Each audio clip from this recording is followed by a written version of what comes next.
নমস্কার, কেমন আছেন সবাই? আজকে সকাল এখন বাজে 10টা, রান্না করব। তো সমস্ত কিছু নিয়ে নিয়েছি, আলু বেগুন বড়ি দিয়ে আজকে হবে পালং শাকের তরকারি।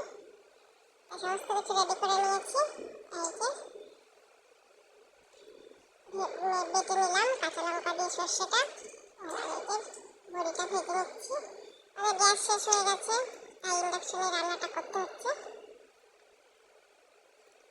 বড়িগুলো ভেজে নিয়ে এই যে তেলের মধ্যে দিয়ে দিলাম তেজপাতা, শুকনো লঙ্কা আর গোটা জিরে ফোড়ন দিয়ে এবার এর মধ্যে দিয়ে দেবো আলু, কেটে রাখা আলু বেগুনটা। কেটে ভালো করে ধুয়ে রেখেছিলাম আলু বেগুনটা। আমার দুই মেয়ে পছন্দ করে পালং শাকটা। আর বাবা যখন গতকাল বাজারে গেছিল, ছোটো মেয়ে বলে দিয়েছিল বাবা পালং শাক নিয়ে আসবে, তাই নিয়ে এসেছি। তাহলে আজকে রান্নাটাই করি, পালং শাকটাই রান্না করি। বড় মেয়েটা মাছ খেতে চায় না, সেই জন্য পালং শাকটা করলে একটু খাবে,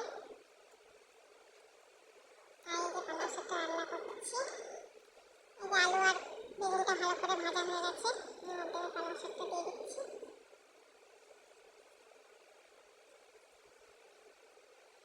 সকাল সকাল রান্নাটা করে নিতে হয়, নাহলে দুপুরে রান্নাটাও 10টা বসিয়ে দিয়েছি আর কি। দুপুরে রান্নাটাই হচ্ছে।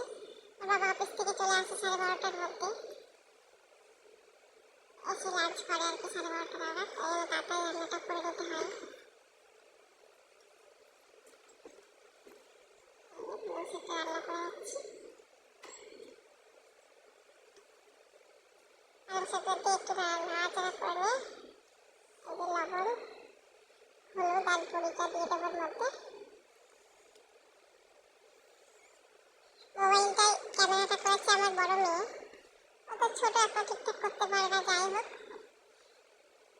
ধরে দিয়েছে, তাই ভিডিওটা করতে পারলাম আর কি। মোবাইলটা নাড়িয়ে ফেলছে বারে বারে। ছোটো মানুষ এখনো বোঝে না, ঠিকঠাক ধরতে পারে না।